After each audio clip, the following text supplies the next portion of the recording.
Good afternoon. आज हम लोग करने जा रहे हैं statistical interpretation of second law of thermodynamics. BSc previous में आपने लॉज ऑफ थर्मोडायनामिक्स पढ़े होंगे already. Zeroth law of thermodynamics, first law of thermodynamics शायद 11th-12th में भी पढ़ा जाता है, लेकिन सेकेंड लॉ ऑफ थर्मोडायनामिक्स आपने पढ़ा होगा बीएससी फर्स्ट ईयर। कुछ याद हो कोई बता सकता है? किसी को याद है सेकेंड लॉ ऑफ थर्मोडायनामिक्स? बताएं क्या है। एंट्रोपी बढ़ती है अगर मान टेम्परेचर कांस्टेंट है और change in entropy equal to dq by, ये मैथमेटिकल फॉर्मूलेशन आपने पढ़ा है, सबको याद आ गया। अभी कल ही हम लोगों ने एंट्रोपी और प्रोबेबिलिटी, एंट्रोपी और प्रोबेबिलिटी दो की बात करी थी। जब आप थर्मल इक्विलिब्रियम की बात करते हैं तो उस सिचुएशन में एंट्रोपी का क्या हाल होता है और प्रोबेबिलिटी का क्या। प्रोबेबिलिटी का मतलब आप समझ लीजिए थर्मोडायनेमिक प्रॉपर्टी, और उनके बीच में जो रिलेशन आया था S इक्वल टू के लॉग ओमेगा।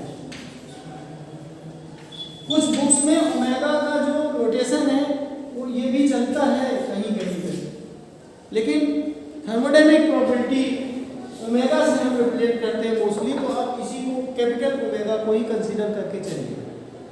मैंने इसलिए आपको सावधान किया है कि हो सकता है किसी बुक के बजाय या किताब की जगह किताबिया में और भी किताबियाँ, इससे पतली भी किताबियाँ आती हैं, तो उसमें हो सकता है कि ओमेगा का रिप्रेजेंटेशन डिफरेंट हो।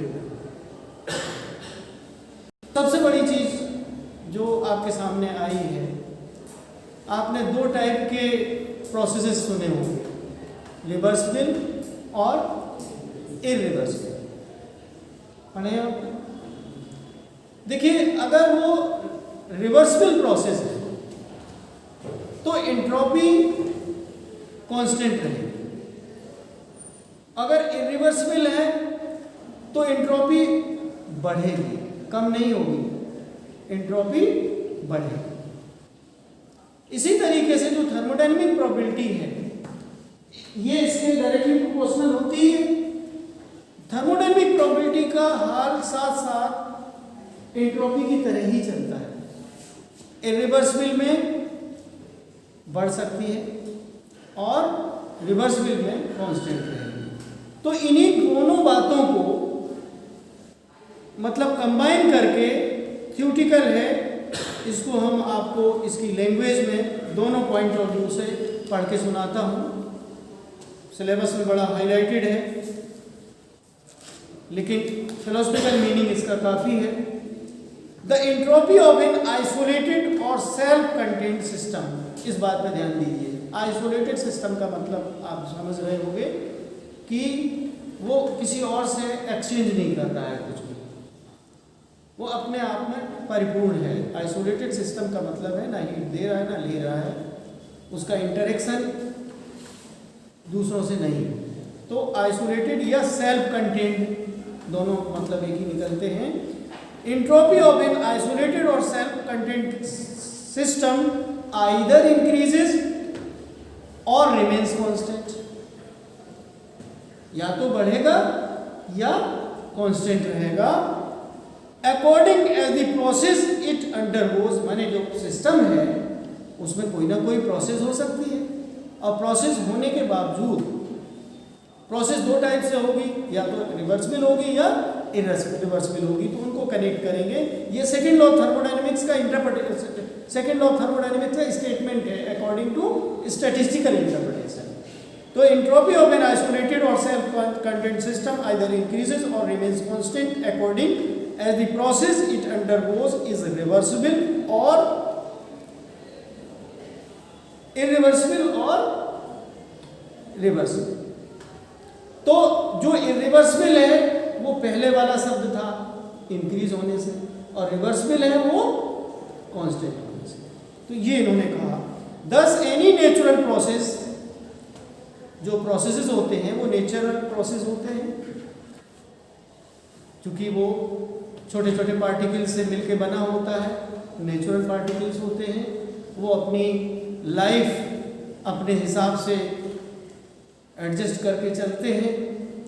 और चूँकि प्रोसेसेस हैं वो रिवर्सिबल और इरिवर्सिबल दोनों टाइप की होती हैं। तो केवल आप इस स्टेटमेंट पे इंट्रॉपी के लिहाज से बात कर रहे हैं, तो इंट्रॉपी कम तो नहीं हो रही है, कम होने की बात को तो रिजेक्ट कर दिया गया है।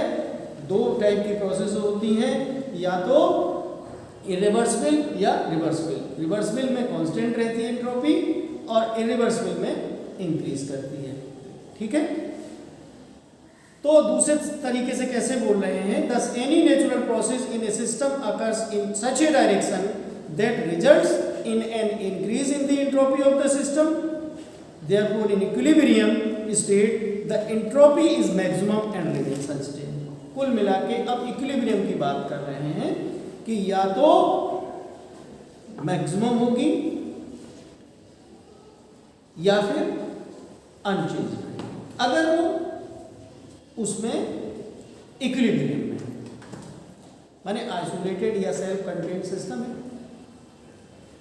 प्रोसेस हो सकती है, प्रोसेसेस के रास्ते में या तो प्रोबेबिलिटी इंक्रीज होगी अगर वो इरिवर्सिबल प्रोसेस है, और अगर रिवर्सिबल प्रोसेस है तो constant.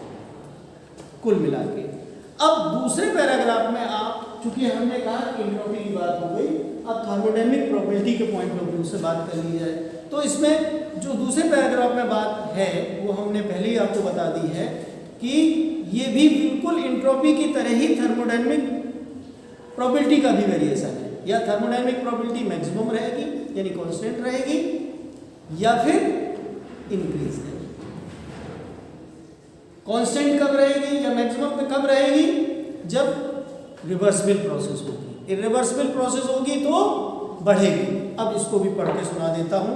Statistically the equilibrium state of A system is state of maximum probability. Maximum probability का मतलब फिर वो कम ज़्यादा नहीं होगी, मैक्सिमम प्रोबेबिलिटी तो 1 होती है ना इस स्टेट में।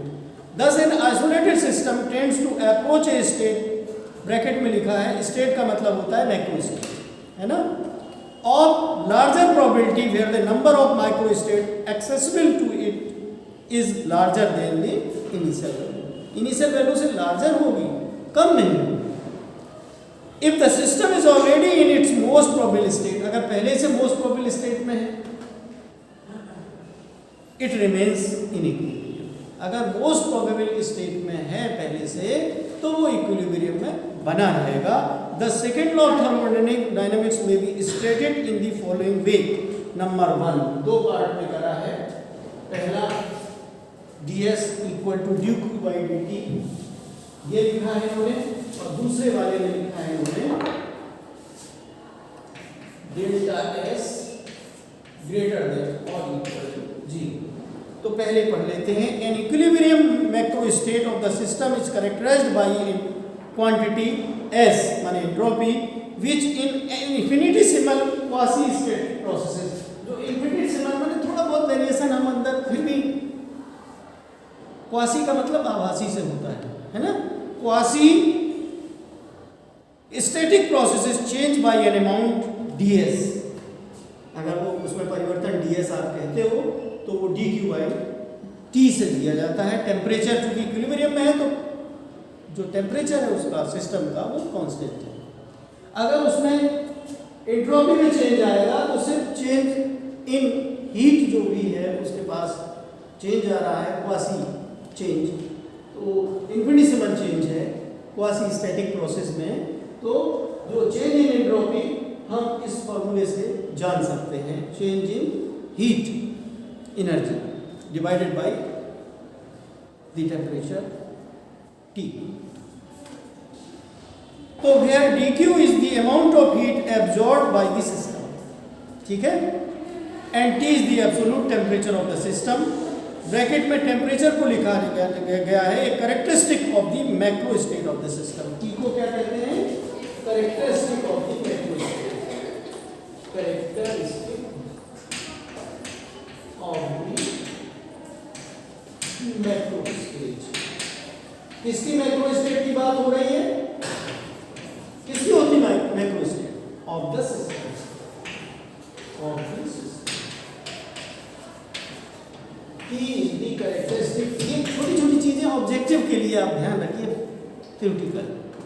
T क्या होती है, घुमा फिरा के तुम्हें दिमाग में इस टाइप की करेगी। इंट्रोपी और प्रोबेबिलिटी, अगर इंट्रोपी से रिलेटेड है और प्रोबेबिलिटी से संबंधित आंसर पूछ रहा है तो आप उसी के प्रोपोर्शन में आंसर थ्योरेटिकल ऑब्जेक्टिव क्वेश्चन में ढूंढ सकते हो। आपका कभी गलत नहीं होगा, जो बेसिक है वो कभी चेंज नहीं होता। ठीक है, तो ये चीजें हम इसलिए जानबूझ के कर रहे हैं, यही छोटी छोटी बातें ऑब्जेक्टिव क्वेश्चन बनाए जा सकते हैं। दूसरा है, if an isolated system changes from one macro state to another. अगर एक मैक्रो स्टेट में था एक सिस्टम और दूसरी मैक्रो स्टेट में उसने अपने आप को चेंज कर लिया है, then in process of entropy process the entropy tends to increase. तो घटते हुए नहीं बताते हैं, यानी थर्मोडायनेमिक्स का सेकंड लॉ के को है कि अगर एक मैक्रो स्टेट से दूसरी मैक्रो स्टेट में जाता है तो निश्चित रूप से उसकी एंट्रोपी चेंज हो सकती है या नहीं भी हो सकती है। अगर होती है तो ग्रेटर देन जीरो, नहीं होती है तो इक्वल टू जीरो रहेगी। मतलब आप ये नहीं कभी लगा सकते हैं, ये हमेशा ध्यान रखेंगे।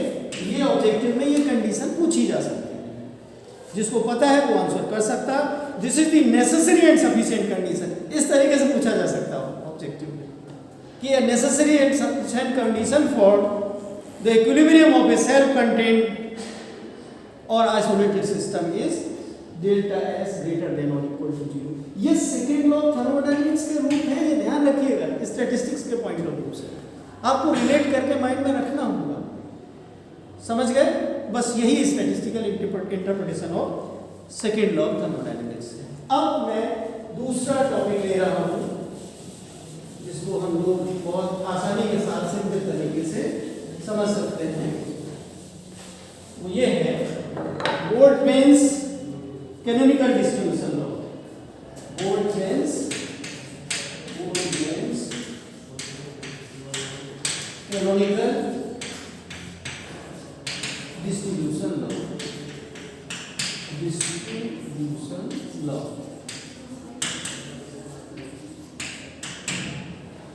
इसके लिए आपको कुछ चीजें कंसीडर करनी है। एक तो आपको बॉडी कंसीडर करनी है और दूसरा जो है रिजर्व ये आपको सुना। सपोज करते हैं कि एक सिस्टम हमने, बॉडी का मतलब सिस्टम, ये ए है और ये is in equilibrium, is in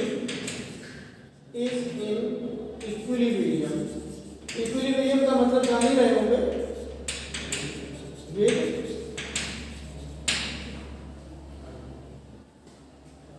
A reservoir,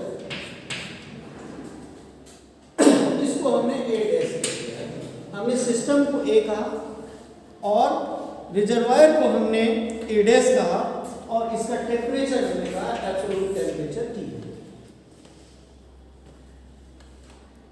जो रिजर्वायर है वो absolutely large, absolutely large. Absolutely large का मतलब है कि जैसे कि आप समुद्र समझ लीजिए और बॉडी या सिस्टम को आप एक छोटी सी नदी समझ लीजिए। क्या बॉडी या नदी का, समुद्र का पानी का लेवल डिसाइड कर पाती है नदी का जाया हुआ पानी? नहीं होता है। तो आपको रिजर्वायर को भी ऐसे ही मान के चलना है। अगर हम इसकी एनर्जी EI कंसीडर करते हैं और इसकी एनर्जी हम E' ई डैश लेते हैं। जो टोटल एनर्जी हम ई स्टार एज्यूम करें, अगर कहें तो हम यही कहेंगे कि ई स्टार इक्वल टू क्या होगा, ई प्लस ई डैश। इसको हम किया लेंगे, ठीक है, कोई दिक्कत? या हम इसको ई डैश को बने रिजर्वायर वाले को कहेंगे ई स्टार माइनस ई। कोई दिक्कत आपको? इसको इक्वेशन हम फर्स्ट डाल छोड़ देते हैं। पहले आपका एजम्पशन सही रहेगा, तभी आपको ये जो डिस्ट्रीब्यूशन है वो समझ में आएगा, जो बोल्ट्जमैन ने डिस्ट्रीब्यूशन दिया है। ठीक है, बॉडी है तो सिस्टम है, सिस्टम का मतलब उसमें बहुत सारे पार्टिकल्स होंगे, उन पार्टिकल्स को हमें डिस्ट्रीब्यूट करना होगा डिफरेंट एनर्जी लेवल्स में। और डिस्ट्रीब्यूशन का आप पिछले क्लासेस में पहले ही बेसिक फॉर्मूला डिस्कस कर चुके हैं, वहाँ से अब हम शुरू करने जा रहे हैं। कंसीडरेशन हमने पहले किया और स्टेटमेंट कैनोनिकल डिस्ट्रीब्यूशन का हम बाद में डिस्कस करने जा रहे हैं, ताकि आपको समझ में आए क्या है बोला जा रहा है। According to Boltzmann canonical distribution law, if a system is in thermal equilibrium with a heat reservoir at absolute temperature, ये जो सिस्टम है ये हीट रिजर्वायर के साथ थर्मल इक्विलिब्रियम में है। कोई दिक्कत आपको समझने में? और उसका जो इक्विलिब्रियम पे जब है उसका टेम्परेचर उस समय एब्सोल्यूट टेम्परेचर T। इतनी बात समझ गए? If a system is in thermal equilibrium with a heat reservoir at absolute temperature T, then the probability of this system, ठीक है, probability of the system to be found in micro state of energy EI, अगर system किसी energy EI में है, उसकी जो probability है ये प्रोपोर्शनल टू होगी, sorry, probability is directly proportional to e to the power minus EI upon k। ये आपने पहले पढ़ा होगा, पढ़ा है?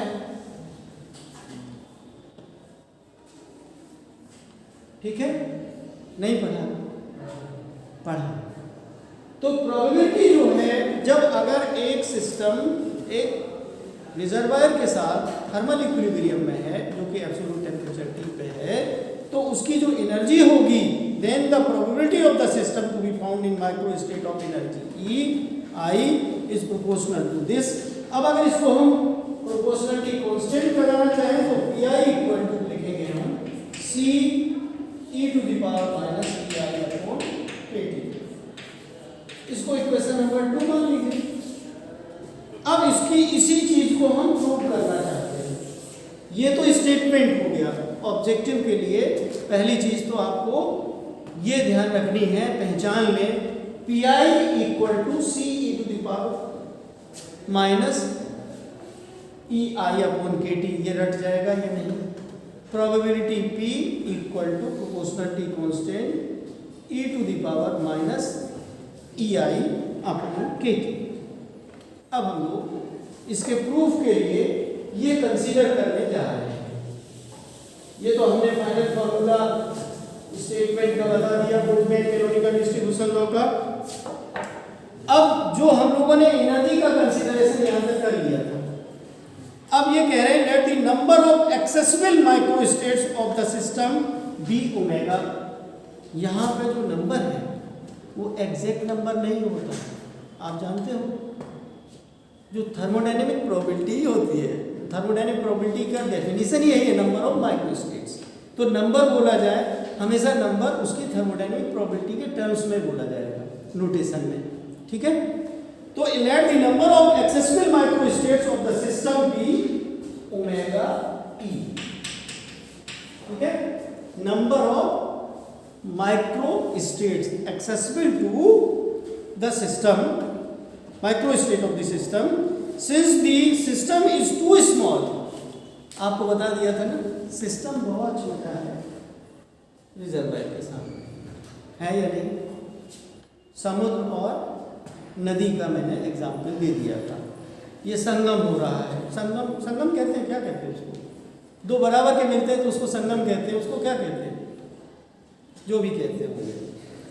तो since the system is too small in comparison to the reservoir को सोर्स भी कह रहे हैं ये, therefore total number of accessible microstates of the entire ensemble system and source, system और सोर्स दोनों को मिला दोगे तो उसको हम एंसेम्बल बोल सकते हैं, can be assumed to be equal to the total number of accessible microstates to the reservoir, यानी ओमेगा हम जो दूसरा ये वाला लिखा हुआ है omega E star minus I लिख सकते हैं। Then by principle of equal a priori probability हम ये लिख सकते हैं, हम पी की बात कर रहे थे, P I proportional to omega E star minus E I. पहले हमने एक बार और भी किया था, इसके करीब किया था हम लोगों ने कि पी का ई के साथ पी कैपिटल बना देंगे, स्मॉल पी बना देंगे तो कहीं आप लीनियर मोमेंटम में कंफ्यूज हो सकते हैं। पी का रिप्रेजेंटेशन यही है, या इसी को आप लिख सकते हो P I equal to proportional constant B लगाया omega E star minus E I, ये हमने तो where B is a constant of proportionality. कोई दिक्कत तो नहीं है। तो since system A is very small then reservoir A dash we can write E जो आई है या तो लेस देन और इक्वल टू ई स्टार ही होगा। ये जो है हमारा भाई वो तो जो है हमारा ई आई जो है, ई आई माने ये छोटा वाला E I is less than और इक्वल टू ई स्टार, और दूसरी चीज हम कह सकते हैं E prime equal to E star. ये जो ई स्टार है और ई प्राइम ये सोर्स वाला है ना, उसके सामने कुछ भी नहीं है, नेग्लिजिबल है कि नहीं, तो इसी से दिखाई दे रहा है कि ई स्टार और ई प्राइम लगभग बराबर ही है ना, तो वो चीज यहाँ पे लिखी है। अब ये कह रहे हैं कि जो ऊपर वाली चीज है इसका हम लॉग ले लेते हैं, क्या ले लेते हैं, लॉग, इसको मिटा देता हूं। ये कंसीडरेशन आपको क्लियर हो ही गया होगा।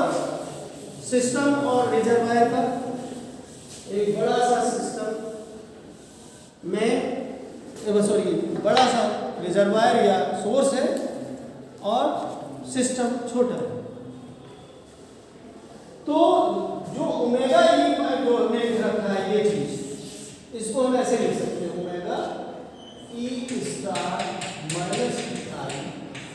अब ऑब्जेक्टिव है केवल उसमें फिजिक्स जो हमें समझ में ऑब्जेक्टिव के हिसाब से बीच बीच में आ रही है उसको डिस्कस करते जा रहे हैं, इसलिए लिख रहे हैं स्टेप्स। तो ये जो है अगर हम लॉग के हिसाब से लेके चलें, क्योंकि आप ये समझिए कि अभी हम सिर्फ छोटा छोटा लिख जरूर रहे हैं, कोई भी सिस्टम हो कितना भी छोटा हो, नंबर ऑफ पार्टिकल्स उसमें बहुत होते हैं, यानी माइक्रोस्टेट्स की संख्या बहुत ज़्यादा होती है, तो हमें ज़्यादातर लॉग ही लेना होता है। तो जिसमें टेलर सीरीज जो है एक्सपेंशन होता है उससे लगाते हैं, इसको अपने आप पढ़ लीजिएगा। इसको इसकी वैल्यू जो है ई स्टार माइनस ई आई की जो लिखते हैं वो इस तरीके से लिखते हैं टेलर एक्सपेंशन से, log omega E star minus E I वेवर लॉग ओमेगा अपॉन वेवर ई प्राइम को हमने ई स्टार के बराबर एज्यूम करा हुआ है। इसको हम ऐसे लिख सकते हैं log omega E prime minus beta epsilon i. ये तो कोई चीज नहीं है ना, ये ब्रैकेट में सिर्फ ये कंडीशन बताइए ई प्राइम को ई स्टार के बराबर एज्यूम करते हुए हम ये लिख सकते हैं। तो ये एक्चुअली कल ही हम लोगों ने किया था, ये बीटा के बराबर होता है था, कल ही किया था। तो सिंपली ये जो ई लिखा बीटा ई आई, सॉरी हम एप्सिलॉन से रिप्रेजेंट कर ही नहीं रहे हैं, तो ई बीटा ई आई, ठीक है। जहां पे बीटा हमने डेवर लॉग ओमेगा अपॉन डेवर E dash at E equal to E star पे लिखा है, और इसको बीटा को हम लोग पहले से रटे हुए हैं 1/kt के बराबर होता है। उसके बाद हम इक्वेशन थर्ड को इस तरीके से भी लिख सकते हैं, लॉग में क्या चलता है, जब आप इधर लाओगे तो माइनस में आएगा, log m minus n log m upon n होता है। तो इस इक्वेशन को आप ऐसे लिख सकते हो, या आप ये वाली दोबारा लिख लीजिए यहाँ पे, और इसी इक्वेशन को आप आगे बढ़ाएंगे ओमेगा ई स्टार माइनस ये आप नीचे लाएंगे तो ये हो जाएगा लॉग, ये बेस ई होता है लॉग का, ये ध्यान रखिएगा, नेचुरल वे में तो बेस ई होता है E star minus I upon omega E star equal to minus beta E I. अब अगर हम लॉग हटाना चाहें तो क्या होगा, लॉग हटाना चाहें, इसको ऐसे ही लिखना चाहें तो क्या होगा,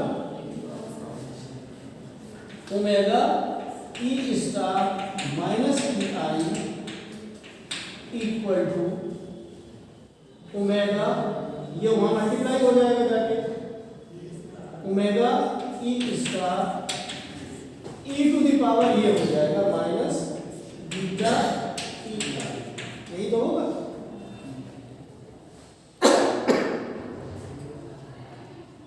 इस तरीके से आप लिख सकते हो, और इसको हम लोगों ने इसको बी डैश मान लिया, इसको हम बी डैश मान लेते हैं, बी डैश मान लेते हैं, तो ये हो जाएगा omega E star minus E I equal to B E to the power minus beta E I, ये आपके सामने आ गया। अब आप देखिए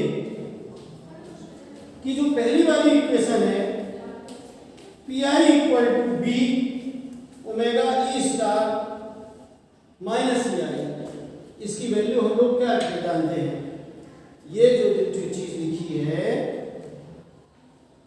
ये, तो इसको हम फिर क्या लिखें, इसको हम लिखें, क्या लिखें, पी आई की जगह पे आप लिख सकते हो यहाँ पे, अगर आप पहले से जानते हो, इसको इक्वेशन नंबर डाला था हमने कि नहीं डाला था, इसको कोई भी इक्वेशन नंबर डाल दीजिए, हम x डाले दे रहे हैं यहाँ पे, इसको कंबाइन कराएंगे, कंबाइन कराने के बाद हमको पी आई मिलेगी, जाके हम पी आई निकालना था, ये हमने इस यहाँ पे सब्स्टिट्यूट कर दीजिए, इसी में सब्स्टिट्यूट कर दीजिए इसकी वैल्यू, तो इसमें पहले से b लगा हुआ था, और यहाँ से b स्टार हमने b डैश ले लिया, और क्या है इसमें e to the power minus beta E I, ये हो गया, ये पी आई की वैल्यू। अब इसी को हम बी वी डैश को दोनों कांस्टेंट हैं, सी लिख देते हैं, तो क्या हो जाएगा P I equal to C E to the power minus beta E I. और यही हम लोगों ने अभी शुरुआत में स्टेटमेंट जब बोल्ट्जमैन कैनोनिकल डिस्ट्रीब्यूशन का लॉ दिया था वही था, ये हमने प्रूव करके दिखा दिया है। This is the final statement equal to C E to the power minus beta E I. अगर बीटा की वैल्यू भी रख दोगे तो क्या प्रूफ होगा इसका, P I equal to C E to the power minus E I upon K. Thus you can prove the Boltzmann canonical distribution law, ये उन्होंने निकाल के दिया था। अब हम ये जो कांस्टेंट है c की वैल्यू, इसका डेरिवेशन हम करना चाहें तो c भी निकाल के देख सकते हैं, c भी निकाल के, इसको मिटा दो सबको, तो इवैल्यूएशन ऑफ कांस्टेंट c और कर लेते हैं। c फिजिक्स के पॉइंट ऑफ व्यू से जो कांस्टेंट है बहुत महत्वपूर्ण होते हैं। मैं आपको बता दूं कितना महत्वपूर्ण होता है कोई कांस्टेंट को जानना। फॉरेनर्स में बुक लिख डाली है यूनिवर्सल कांस्टेंट्स की, जो फिजिकलिटी है उस पर पूरी बुक मिलेगी, मेरे पास रखी है। तो कांस्टेंट महत्वपूर्ण होती है। The value of constancy appearing above can be evaluated as, आप ये जानते हो कि मैक्सिमम प्रोबेबिलिटी कितनी होती है, तो सारी जो सिग्मा पी आई है इसको आप कह सकते हो, यही तो आप कहोगे। तो आप वो जो ऊपर वाली इक्वेशन है उससे ये निकलेगा, तो राइट हैंड साइड में लिखा था sigma I E to the power minus E I upon K T की वैल्यू जो है, मतलब पी आई की वैल्यू आपने लिखी है, तो इसका मतलब ये बनेगा, इसका मतलब आप ये कह सकते हो कि ये सी की वैल्यू हो जाएगी 1 upon sigma I E to the power minus P I upon K T. अब फाइनली अगर आप लिखना चाहें इस इक्वेशन को, जो स्टेटमेंट दिया था, अगर सी की वैल्यू भी लिख दोगे, एवेल्युएट होगी सी की वैल्यू या सिग्मा के साथ मैक्सिमम प्रोबेबिलिटी अपने समेशन कर दिया, ठीक है। तो ये e to the power minus E I upon K T तो ऊपर रह ही रहेगा, और c की वैल्यू जो है 1 अपॉन करके आई, तो यहाँ sigma e to the power minus E I upon K T. ये एक तरीके से एक रूप ये याद करने लायक है, एक तो कांस्टेंट की वैल्यू याद करने लायक है, ठीक है। फिर इन्होंने लिखा कि जब हमने लिखा इस एबव इक्वेशन से क्या हो सकता है, इसमें कुछ फिजिक्स छिपी हो तो उसको डिस्कस कर देता हूँ। It is clear from the above equation, this is the final equation, that at a given temperature the probability of finding the system in lower energy state is more as compared to that in higher energy state। Minus power चल रही है ना, तो energy state मतलब जो होती है किसी टेम्परेचर पे, दिए हुए टेम्परेचर पे, तो इन्होंने कहा कि प्रोबेबिलिटी है सिस्टम के लोअर एनर्जी स्टेट में ज़्यादा की होती है compare to higher energy states. Exponential आता नहीं ग्राफ, यूं आता है। दूसरा, ये पॉइंट्स आप नोट करें ऑब्जेक्टिव पॉइंट ऑफ व्यू से। दूसरा, in a given energy state the probability of finding the system at higher temperature is more as compare to that at lower temperature.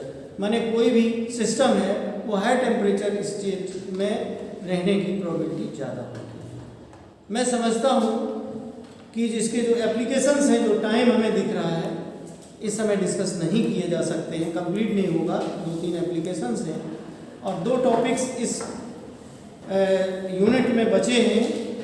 वो टॉपिक्स जो है मैं यहीं पे ख़त्म करता हूँ और